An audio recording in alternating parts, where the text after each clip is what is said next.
잘 오셨습니다. 큰 은혜 받으십시오. 오늘 본문의 말씀을 통해서 빈손에 담긴 하늘의 선물 두 번째 말씀을 함께 나누도록 하겠습니다. 심령이 가난한 자는 천국이 저희 것이다라고 이렇게 분명히 복의 아름다운 모습을 말씀해 주셨죠. 심령이 가난한 자의 의미는 전적으로 의존하는 자, 아이가 부모에게 전적으로 의존하듯이 의존함으로 말미암아 의탁하는 상태를 의미합니다. 그러기에 하나님께 전적으로 의지하는 자가 복이 있고 그 복된 자가 천국 하나님의 나라를 소유할 수 있음을 말씀을 나누었죠. 하나님의 평안과 하나님의 능력 안에 온전히 머물게 된다고 말씀드렸습니다. 어떻게 하면 그러면 심령이 가난함으로 하나님의 나라를 소유할 수 있을까요? 심령이 가난해지려면 어떻게 해야 하는 것입니까? 어느 유명한 수도사가 제자도와 함께 차를 마시는 시간이 있었습니다. 그래서 스승이 제자에게 차를 부어주게 되었는데, 차를 부어주는데 이 제자의 잔에 물이 넘침에도 불구하고 계속 붓는 거예요.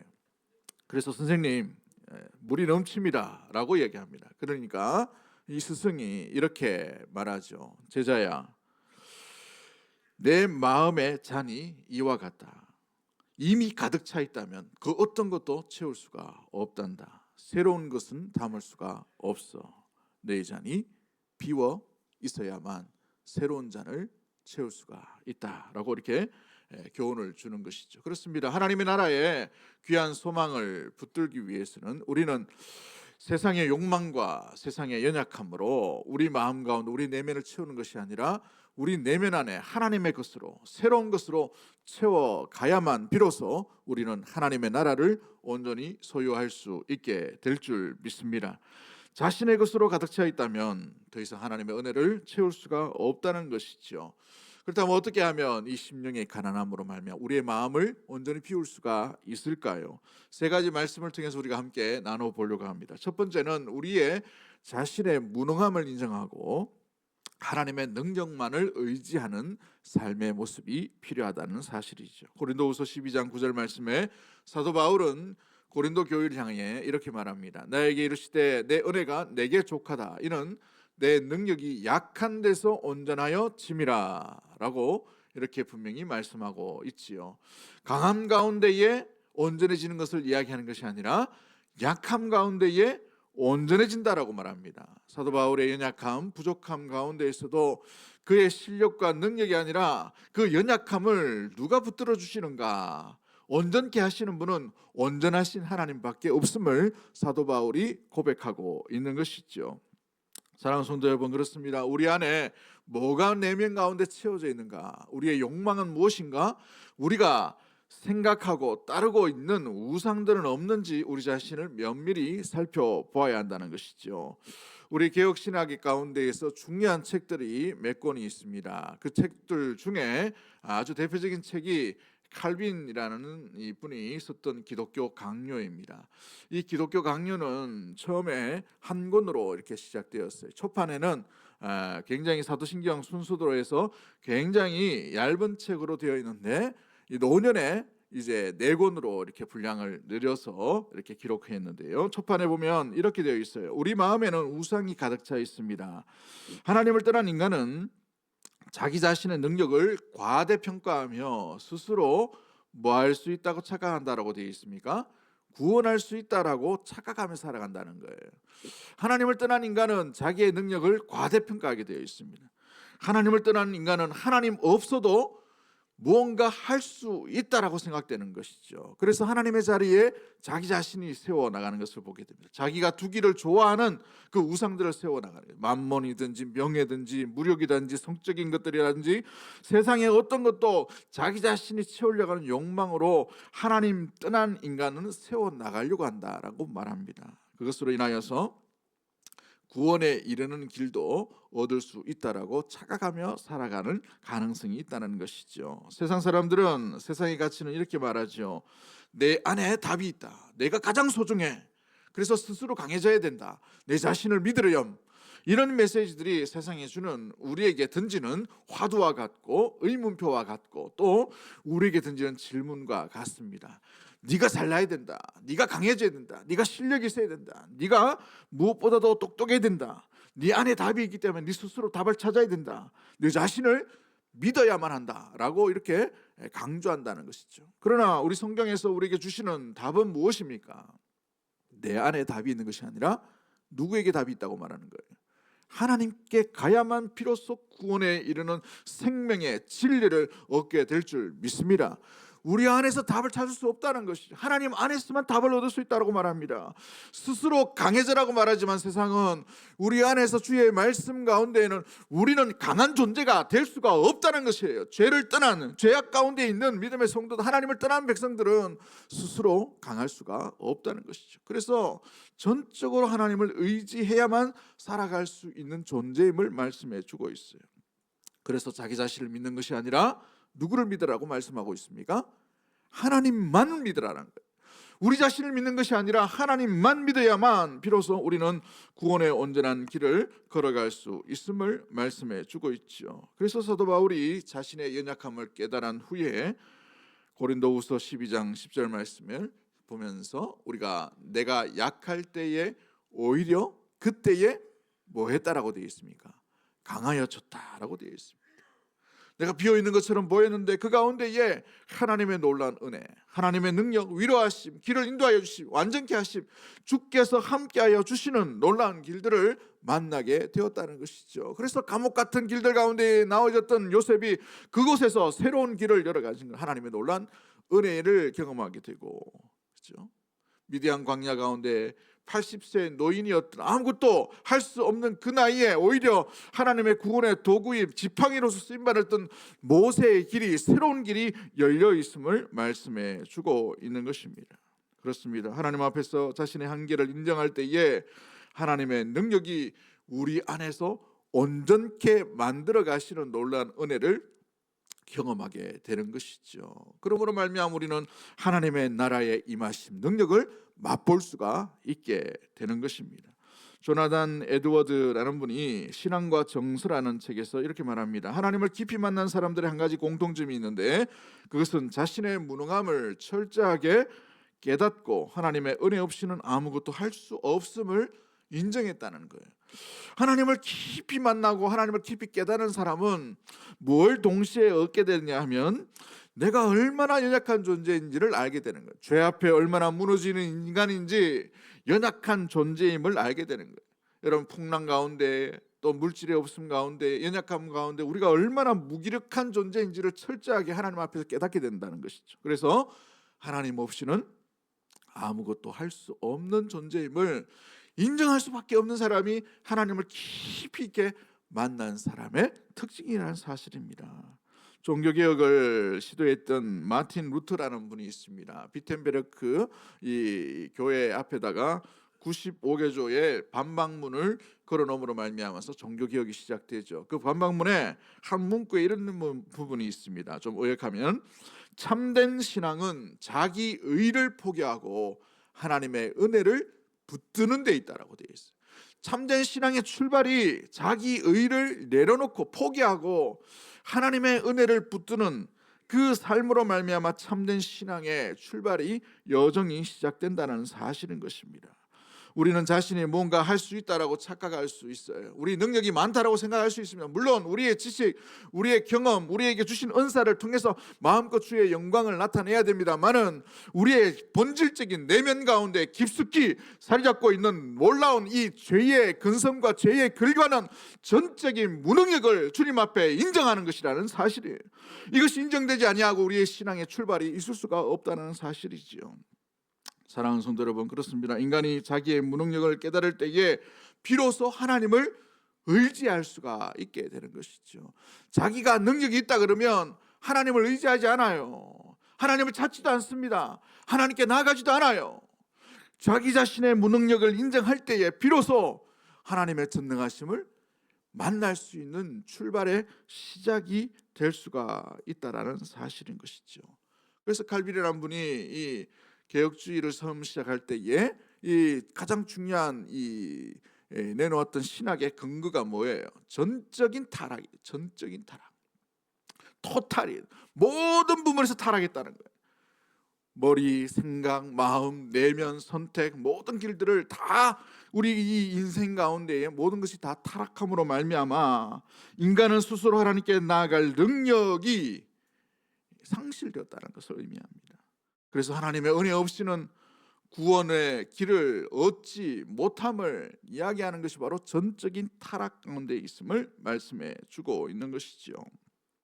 사랑하는 성도 여러분, 심령이 가난하다는 말은 하나님 앞에 내가 얼마나 무능력한 자인가를 인식하고 고백하는 자입니다.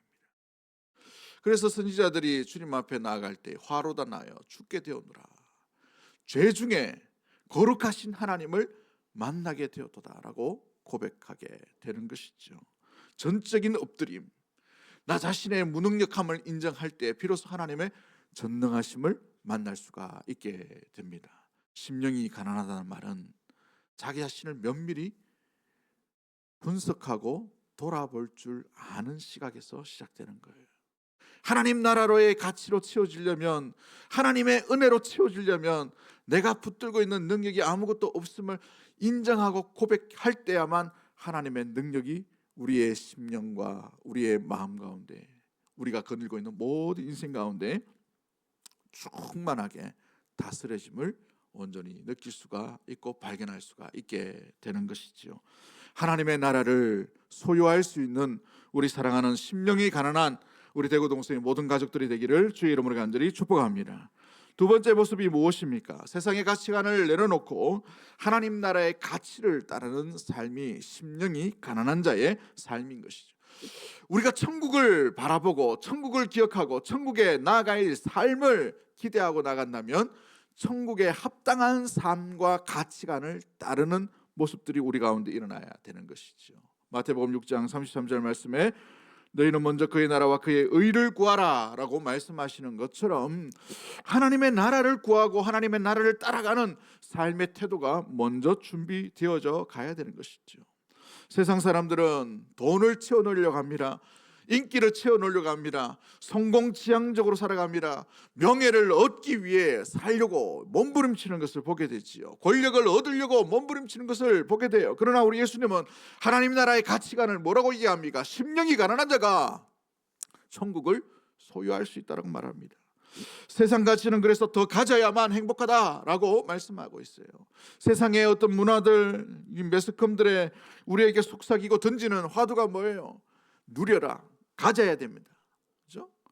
무엇과도 이게 인기도 가져야 되고 권력도 가져야 되는 거예요. 내가 취해야 되는 것이, 이것이 행복의 비결이라고 얘기합니다. 그러나 하나님 나라의 가치는 뭐예요? 가짐이 아니라 버림이에요. 가짐이 아니라 나눔에 예수님께서 있다는 사실이죠. 자기 성공의 목적이 있는 세상에서 자기 버림의 하나님 나라의 가치를 따르는 것이 바로 하나님 나라의 가치관이라는 사실이죠. 우리 예수님은 이 땅 가운데 군림하기 위해, 인기를 얻기 위해, 성공하기 위해, 뭔가 얻기 위해 오신 것이 아니라 주시기 위해, 버리기 위해, 나누기 위해 이 땅 가운데 오셨다는 사실을 기억할 수 있는 우리 대구 동성의 모든 가족들이 되기를 주의 이름으로 간절히 축복합니다.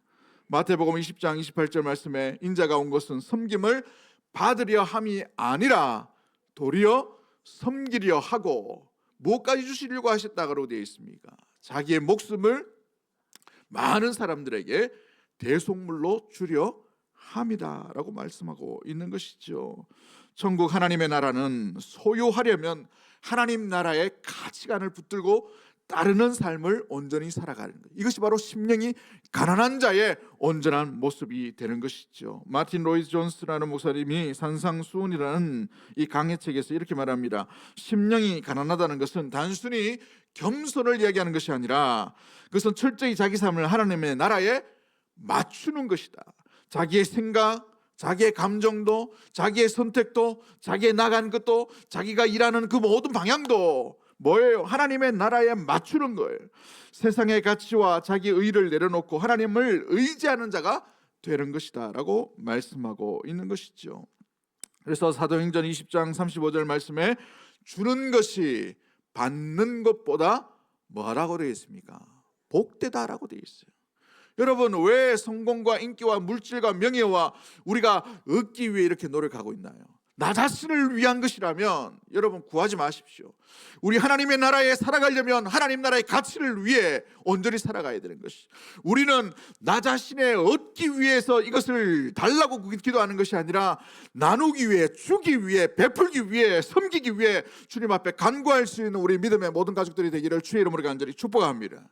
이것이 바로 하나님 나라의 가치관이라는 사실. 우리 예수님께서는 자기의 목숨까지도 내어주셨어요. 이것이 드림과 줌과 나눔과 베품에 주기 위해 오신 하나님 나라의 가치관을 우리에게 허락해 주셨다는 사실이죠. 여러분, 주기 위해 달라고 기도하셔요. 주기 위해, 나누기 위해 달라고 기도해 보십시오.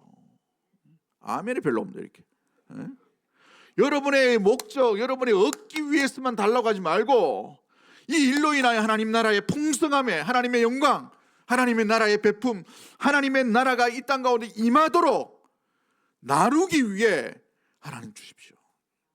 내가 사업하고 있는 것, 일하고 있는 것, 내가 공부하고 있는 것, 내 직장, 내 이 자신의 어떤 먹고 살만한 그것에 대한 일차적인 목적, 그것만을 위한 구하지 말고 이 일을 인하여 하나님의 나라가 이 땅 가운데 임할 수 있도록 위해 하나님 도구가 되기를 원합니다. 그러기 위해 주십시오 간구할 수 있는 우리 믿음의 모든 가족들이 되기를 원합니다.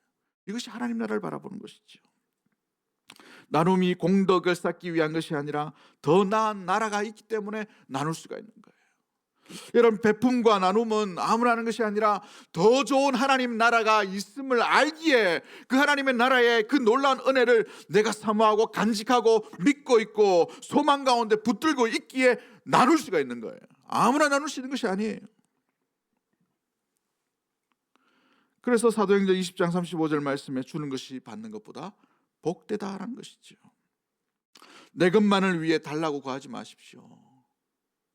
내 것만을 위해서 얻기 위해 달라고 하는 것이 아니라 이 일을 인하여 하나님 더 나눔과 더 섬길 수 있도록 온전히 이 나눔의 삶 가운데 주의 나라가 확장될 수 있도록 이 일을 위해 주십시오. 기회를 주달라고, 은사를 달라고, 물질을 달라고, 건강을 달라고 간구할 수 있는 우리 모든 가족들이 되기를 주의 이름으로 간절히 축복합니다. 예전에 부산에서 사역할 때에 어느 가정에 장례가 나서 이제 차를 몰고 가게 된 적이 있어요. 차를 몰고 갔는데 그때 이제 부산에 그 대형 교회인데도 불구하고 차량이 너무 낡았어요. 너무 낡아가지고 사이드 미러가 잘 안 보이는 그런 차량이 있었습니다. 그래서 교구 식구들과 함께 이렇게 충남인지 충북인지 모르겠습니다만 당진이라는 곳을 갔어요. 당진이라고 굉장히 멀더라고요. 근데 이 사이드 미러를 이게 잘 볼 수도 없고 보통 교구에 이 장례가 나면 운전 같이 해줄 수 있는 남자 집사님들이 몇 분이 따라가시는데 하필 그날은 아무도 없는 거예요. 그래서 저 혼자 왕복 8시간, 4시간 운전해가지고 갔습니다. 얼마나 피곤한지. 근데 가는 길이 처음 길이다 보니까 갈 때는 괜찮은데 돌아오는 길에 막 이렇게 갑자기 막 변수가 일어나서 사고 날 뻔 한 3번 정도를 한 적이 있어요. 그리고 난 뒤에 이 교회가 새 차로 스타렉스 새 차로 싹 다 바꿔보더라고. 혹시나 사고 날까 싶어가지고 너무 이렇게 힘든 적이 있습니다. 근데 그 당진에 그 장례가 났던 그 가정이 그 소식을 들었나 봐요. 듣고 나는데 너무 미안하잖아요. 4시간 운전해가지고 오고 또 4시간 돌아가야 되니까. 그러니까 너무 고맙기도 하고 너무 감사해서 그 가정이 와이셔츠 공장의 직원이었습니다. 그래서 감사의 표현으로 와이셔츠 몇 장을 이렇게 해가지고 저한테 주셨어요. 너무너무 감사하더라고. 그죠? 고생은 다 했지만 목사라고 또 이렇게 주셔가지고 감사하다고 했는데 와이셔츠가 몇 장이 제가 더 이상 가질 필요도 없고 그래서 우리 라인 아파트 라인에 교육자들이 한 4가정 정도 살았습니다. 같은 라인에. 그래서 그 가정에다가 와이셔츠 필요하냐고 나눠줬어요. 나눠주니까 얼마나 감사하든지 밥 한 끼 못 얻어 먹었습니다만은 그래도 감사하다고 이렇게 하더라고요. 근데 그 이야기가 그 집에 또 들리게 되었어요. 들리니까 목사님 입으라고 줬는데 목사님 나눠줬다 이런 소문이 났나 봐요. 소문이 나니까 이분이 공장의 직원이라고 했죠. 공장 가격으로 와이셔츠를 계절마다 10개씩 넣어서 보내더라고. 남의 집 이야기 놀라지도 않네. 10개씩을 보내줬어요. 10개를 필요가 없잖아요. 또 나눠주고 또 나눠주고 다른 교육자도 나눠주고 이렇게 했어요. 얼마나 감사한지. 여러분, 물질이라는 것은 내가 쥐고 있으면 내 것처럼 보이지만 아니에요. 물질은 우리에게 주신 기회입니다. 달란트도 은사이지만 물질도 은사, 나눔 가운데에 베품으로 우리에게 주신 기회의 귀한 시간들이에요. 여러분, 우리가 움켜쥐기 위해 하나님께서 우리에게 주신 물질이 아니라 이 일로 인하여 우리가 하나님께서 어떻게 하나님의 나라 가운데 온전한 삶을 살아갈 것인가 보고 계신다는 사실이죠. 마태복음 6장 19절과 21절 말씀에 너희를 위하여 보물을 땅에 쌓아두지 말라라고 말씀하십니다. 왜 그렇습니까? 거기에는 좀과 동록이 해하며 도둑이 구멍을 뚫고 도둑질하느니라. 오직 너희를 위하여 보물을 어디에 쌓아두라고 말씀하십니까? 누구를 위해서요? 우리를 위해서요. 우리를 위해서. 지금 하나님을 위해서 하는 게 아니에요. 우리 자신을 위해서라도 이 보물을 어디에 쌓아두라고 말합니까?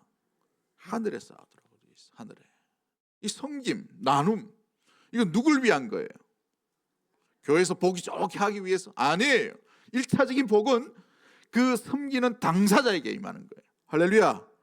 사랑하는 성도 여러분, 이 보물이 땅에만 있는 것이 아니라 하늘에 쌓아둘 수 있는 우리 사랑하는 대구동성의 모든 가족들이 되기를 주의 이름을 간절히 축복합니다. 여러분의 사업과 여러분의 일터를 통해서 하나님의 나라에 하늘의 보물이 쌓여져 있는 아름다운 도구가 되기를 주의 이름으로 간절히 축복합니다. 할렐루야. 그렇습니다. 사랑하는 성도 여러분, 하나님 나라의 가치는 하나님 나라의 가치관을 붙들고 살아갈 수가 있는 거예요. 세상의 가치관을 가지고 하나님 나라에 살아갈 수가 없는 것입니다. 하나님 나라의 가치는 나눔이요, 드림이요, 베품이요, 섬김 가운데 있다는 사실을 기억하고 우리의 모든 달란트와 시간과 물질 가운데에서도 섬김과 베품과 나눔 가운데에서 하나님의 나라가 여러분의 시간, 달란트와 물질과 여러분의 소속된 모든 것에서 넘쳐나게 되기를 주의 이름으로 간절히 축복합니다. 마지막 세 번째로 우리가 기억해야 될 것이 무엇입니까? 심령이 가난한 자의 삶의 모습은 무엇일까요? 어떻게 하면 심령이 가난한 자로서 복을 받고 천국을 소유하며 살아갈 수 있을까요? 교만을 버리셔야 돼요. 우리는 주 예수 그리스도께서 이 땅 가운데 오신 그 방법들을 따라 살아가는 거예요. 하늘에서 오신 하나님의 아들이 그분께서 이 땅 가운데 어떻게 사셨는지를 보셔야 되는 것이죠. 우리 예수님의 방향은 낮아짐의 방향이요 십자가의 방향이라는 사실을 잊지 않는 우리 사랑하는 대구동성의 모든 가족들이 되기를 주의 이름으로 간절히 축복합니다. 하늘 보좌를 부리시고 이 땅 가운데 오신 베들레헴의 이 말구육간에서 태어나신 분이 우리 예수님께서 모습이죠. 왜 하필이면 말구육간에 태어나셨을까요?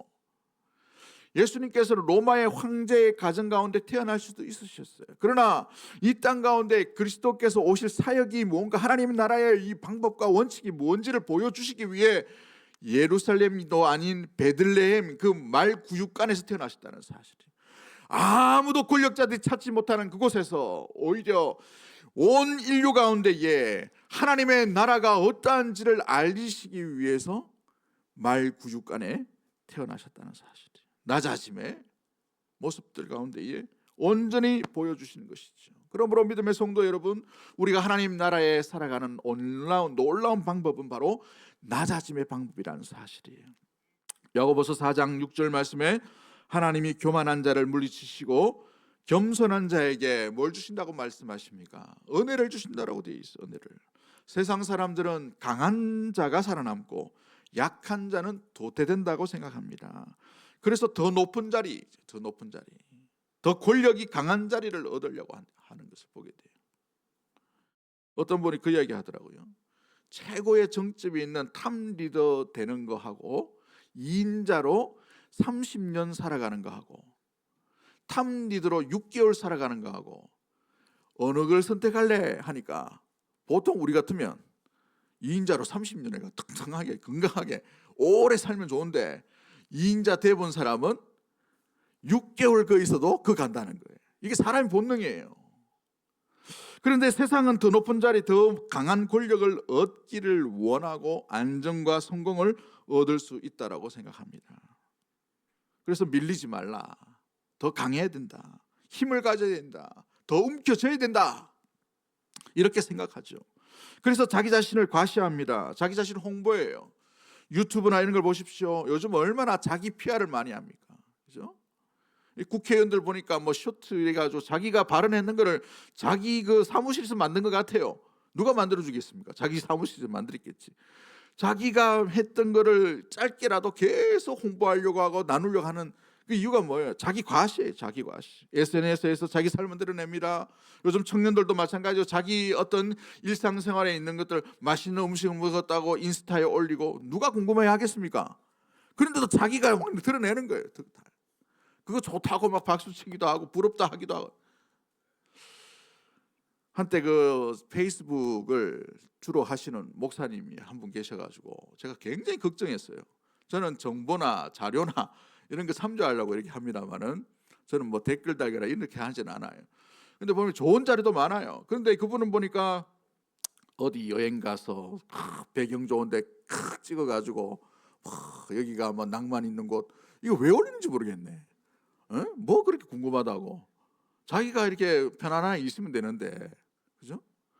왜 그걸 자꾸 합니까? 알아주기를 원하는 거, 알아주기를. 이게 본능적으로 알아주기를 원하는 거예요. 이 심리적으로 자기 자신을 드러내고 싶은 욕망이에요. 물론 조그마한 어떤 욕망도 있을 수 있죠. 그런데 이게 지나치면 어떻게 됩니까? 거기에 빠져버려요. 사람의 의식, 사람의 시각, 사람의 눈, 이걸 자꾸 의식하게 된단 말이죠. 그 본능적인 그 내면에 뭐가 있어요? 사람들로부터 인정받으려고 하는 욕구가 그 안에 담겨져 있는 것입니다. 가족도 안 알아주는데 세상 사람들이 알아줄까요? 왜 하는지 모르겠어요. 근데 드러내고 싶은 그런 좋은 정보 이런 건 좋죠. 사랑하는 성도 여러분, 세상이 이야기하는 게 뭐예요? 네가 최고다는 거예요. 네가 드러나야 된다는 거예요. 이게 집의 논리 구조 가운데 있음을 말해주고 있습니다. 그러나 하나님 나라는 정반대의 원리예요. 예수님께서는 낮은 자로 나가라는 거죠. 예수님께서 잡히실 때가 이름을 아시고 제자들에게 모르게 되어 있습니다. 끝까지 사랑하셨는데 사랑하신 모습이 무엇이었어요? 샘플로 보여주시죠. 수건을 허리에 두르시고 뭘 하십니까? 발을 씻으셨어요. 발을 씻으셨어요. 스승과 존귀한 자는 발을 씻기지 않습니다. 그런데 예수님께서 샘플로 보여주신 거예요. 예수님께서 이와 같은 하나님의 나라의 원리를 보여주고 있는 것이죠. 하나님 나라는 정반대의 원리입니다. 밀리지 마라, 더 강해야 된다, 힘을 가져야 된다가 아니라, 힘이 중요한 것이 아니라 하나님의 나라의 가치는 섬기는 거예요. 섬기는 거. 겸손입니다. 교만으로 드러내는 것이 아니에요. 그래서 마태복음 20장 26절부터 27절 말씀 가운데에 너희 중에는 그렇지 않아야 하나니 너희 중에 누구든지 크고자 하는 자는 뭐 하는 자가 되고라고 되어 있어요. 섬기는 자가 되고, 너희 중에 누구든지 으뜸이 되고자 하는 자는 너희의 종이 되어야 된다. 사장이 되어도, 여러분 리더십을 가져도 그 있던 가운데에 으뜸이 되고자 하는 욕망에서 탈출하셔야 돼요. 이것이 하나님 나라의 원리인 것입니다. 그 자리에 존귀한 자의 자리에 서다 하더라도 그 속에서 우리가 뭘 해야 됩니까? 섬기려고 하셔야 돼요. 세상의 논리 가운데에서 물론 우리가 이윤을 남겨야 되고 하겠습니다만은 그 가운데에 성도의 정체성을 잊어버리면 안 되는 거예요. 부귀와 영화를 얻고서 우리가 이 일을 위해 뭘 하는가, 이걸 우리가 먼저 생각해야 되는 것이죠. 누구든지 으뜸이 되고자 하는 자는 너희의 종이 되어야 한다라고 되어 있어요. 종이 되어야 한다. 한 주간 이 목요일까지 기도원에 갔습니다만 교회 게스트룸에서 좀 머물면서 기도하고 묵상하고 책도 읽고 책도 한 3권 정도 읽고 했습니다만은 거기서 얻은 결론이 뭐냐면 이 말씀 본문의 말씀이에요. 종이 되어야 되는데 자꾸 으뜸이 되고자 하는 욕망 때문에 자기 자신이 힘든 거예요. 가만히 보니까 인정받고 싶고 대접받고 싶고 드러내고 싶고 박수받고 싶고. 종은 제일 먼저 신경 써야 될 게 뭡니까? 주인이에요. 주인. 우리 하나님께서 뭘 생각하시는가? 주인의 마음이 뭔가? 주인의 명예는 어떤가? 여기에 관심이 있어야 되는데 이 종이 바뀌어져 가지고 자기 체면, 자기의 어떤 내면, 자기의 생각, 자기의 뜻, 여기에만 관심이 많아요. 자기 명예. 종은 명예가 없습니다. 믿음의 성도 여러분, 여러분 종이십니까? 아니면 주인이십니까? 주인들이 많노 이렇게. 주인이다 보니 섭섭한 거예요. 어뜸이 되고자 하니까 그게 걸리는 거예요. 종이 되면 걸리지가 않습니다. 종이 되면 미련을 갖지 않아요. 종이 되면 어떤 자리든 상관이 없어요. 오히려 그 일로 인하여 섬기려고 하는 것이죠. 사랑하는 성도 여러분, 하나님의 나라에는 주인이신 하나님만 계시고 모두가 다 종이에요. 종으로 주님을 섬기십니까? 아니면 주인으로 하나님 나라에 들어가려고 하시나요? 하나님 나라에 들어가려면 자기를 낮추어야만 합니다. 그리스도께서 십자가를 어떻게 지셨습니까? 철저하게 낮아지셨죠. 죽으심까지도 낮아지신 것을 보게 됩니다. 수치를 당하셨어요. 손가락질을 당했습니다. 수많은 군중들이 박수를 치다가 갑자기 십자가에 못 박으라라는 비참한 가운데에 모멸감 가운데 십자가를 당하셨어요. 유대인들은 살을 드러내려고 하지 않죠. 속옷을 나눴다고 했어요. 겉옷을 벗겨버렸어요. 벌거벗은 채로 십자가에 달리신 것이 그리스도의 모습이셨습니다. 자기를 낮추는 자만이 하나님의 나라에 온전히 들어갈 수 있을 뿐만 아니라 하나님의 나라를 소유할 수 있다는 사실인 거예요. 그러기에 힘을 휘두르는 것이 아니라 섬기는 자의 모습으로 나아갈 때 그 속에서 하나님의 나라가 온전히 드러나게 되는 것입니다. 루터라는 분이 의지의 속박이라는 책에서 세상은 힘과 권력을 숭배하지만 하나님은 겸손한 자를 높이 세우신다라고 되어 있습니다.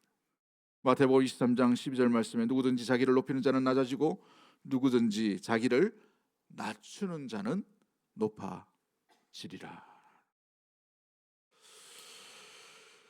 용기를 잃지 말고 힘내요라는 책이 있습니다. 김지훈 작가라는 분이 쓴 책인데 이 책에 좀 짧게 서머리 된 것을 제가 읽은 적이 있습니다. 그 책에 이런 표현이 있어요. 인생을 살아갈 때 취하는 세 가지의 단계가 있다는 거예요. 세 가지 단계. 첫 번째가 뭐냐면 무엇을 가지고 있는지에 집착하는 단계가 있답니다. 이게 뭐냐면은 아이들이 장난감을 새로 구해요.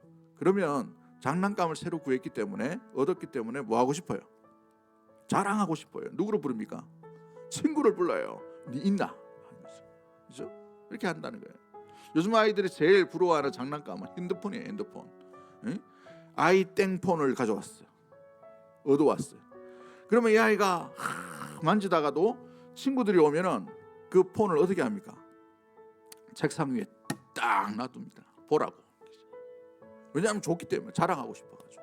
그렇죠? 구형폰은 감추려고 해요. 애들이. 신형폰은 드러내가 딱 내놓으려고 합니다. 이게 사람 본능이에요. 이게 아이의 수준이에요. 뭔가 가지고 있는 거, 움켜쥐는 거, 이게 집착하는 단계의 모습이죠. 두 번째 단계가 뭐냐면 자신이 무엇을 하고 있는지에 집착하는 단계가 있다. 니 무슨 일 하노? 이게 대기업 다니나? 와, 연봉이 세네. 응? 와, 좋겠네. 니 어느 학교 다니노? 이거죠. 네. 이 비교 의식에 나오는 거예요. 자신이 무엇을 하고 있는지 집착하는 단계. 그렇죠? 어느 가정에 한 딸이 집에만 들어가면 너무 비교를 당해서 실망을 한다고 합니다. 기가 죽어가지고. 그래가지고 자기가 학교가 너무 초라한 데를 나와가지고 늘 기죽고 있는 거예요. 그 딸의 학교는 서울대 나왔어요. 근데 보니까 아빠, 엄마, 형, 누나, 언니죠. 언니, 오빠도 하버드, 예일, 프린스턴 이런 데 나온 거예요. 그래서 서울대 나와도 기가 죽어 있는 거죠. 그러다 보니까 비교가 되다 보니까 무엇을 하고 있는지에 대해 늘 집착하려고 하는 것이 사람의 본능의 마음이에요. 이제 이 세 번째 단계로 넘어가는데 자신이 어떤 사람이 되어가는지에 집착하는 단계입니다. 지금 여러분이 머물고 있는 단계는 어떤 모습일까요? 무엇을 하고 있는가? 아니면 무엇을 가지고 있는가, 여기에 만족하고 있다면 우리 내면 가운데 어떤 사람이 되어가고 있는 진정한 성숙의 단계로 나아갈 수가 없겠지요. 무엇을 가지고 있는지, 무엇을 하고 있는지가 중요한 것이 아닙니다. 내가 어떤 사람이 되어가고 있는가, 이게 중요한 것이죠. 우리는 주 예수 그리스도로 인하여 하나님의 나라를 선물로 받고 붙들고 나아가게 되었습니다. 우리를 하나님의 나라의 소유된 백성이라고 말합니다. 우리가 하나님의 나라의 소유된 백성으로 살아가는데, 소유된 백성답게 우리가 그 사람으로, 그 모습으로, 주님이 기대한 모습으로 나아가고 있는지 우리 자신을 면밀히 한번 점검해 보아야 합니다. 우리는 과연 지금 어떤 자가 되고 있나요? 하나님의 나라를 소유한 사람은 심령이 가난한 자입니다. 내 자신이 드러내는 것이 아니라 오히려 하나님 나라의 가치, 그로 인하여서 낮아짐과 또 하나님 나라의 가치를 붙들고 나눔과 드림과 섬김과 베품 가운데 나가는 것이고, 자기의 능력이 아니라 하나님의 전능하심을 의지하고 우리 내면 가운데에 주 예수 그리스도를 온전히 따르는 삶을 살아갈 것입니다. 그 삶 가운데에 천국을 소유하며 주님과 함께 동행하는 우리 사랑하는 대구동서의 모든 가족들이 되기를 주의 이름으로 간절히 축복합니다. 우리 이 시간에 찬양 안 합니다. 주가 일하시네. 날이 저물어 갈 때 빈들에서 걸으네. 그때가 하나님의 때,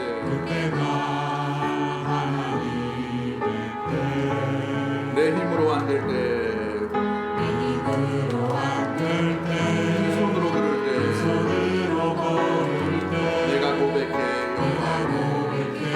여호와. 우리 모인 이곳에 주님 함께 계시네. 우리네 하나님 아버지 은혜,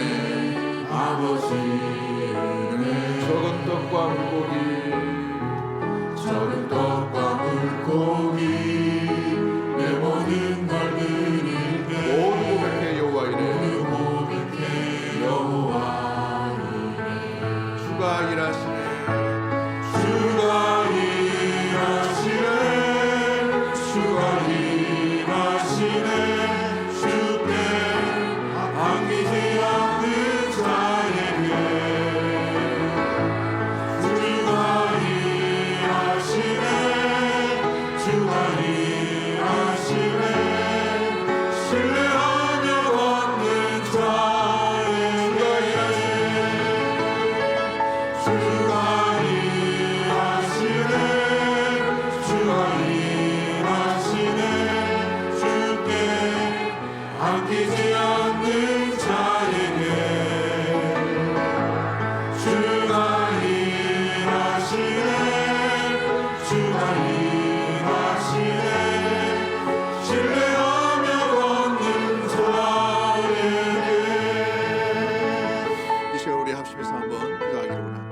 하나님 나라의 귀한 백성은 하나님 나라의 가치관을 붙들고 살아가는 존재인 줄 믿습니다. 심령이 가난한 자만이 하나님의 나라를 소유할 수 있음을 기억하고 우리 내면 가운데에 우리 자신의 무능력을 온전히 주님 앞에 고백하고 인정하며 하나님의 전능하심만 의지하고 전적으로 은혜가 필요한 존재임을 한순간도 잊지 아니하고 주와 함께 동행할 수 있는 심령이 가난한 자로 살게 하여 주옵소서. 우리 내면 가운데에 무엇보다도 주님의 놀라운 돌보심으로 말미암아 높아진 자리가 아니라 주께서 베푸신 하나님 나라의 가치 가운데에 나눔과 섬김과 베품의 삶을 살아가는 이 하나님의 나라의 가치를 붙들고 살아갈 수 있도록 주님 인도해 주시고, 높아짐의 교만한 자리가 아니라 낮아짐으로 나아가셨던 그리스도의 그 발자취 따라 온전히 그 낮아짐의 삶 가운데 온전히 어떤 자리든지 그곳에서 주의 영광 드러낼 수 있는 하나님의 나라를 소유한 심령이 가난한 자로 살아가는 우리 믿음의 심령과 가정과 교회가 될 수 있도록 도와달라고 이 시간 주신 말씀 생각하며 주여 한번 해주시고 통성으로 하시면서 우리 1, 2분 정도 합심해서 한번 기도하도록 하겠습니다. 주여.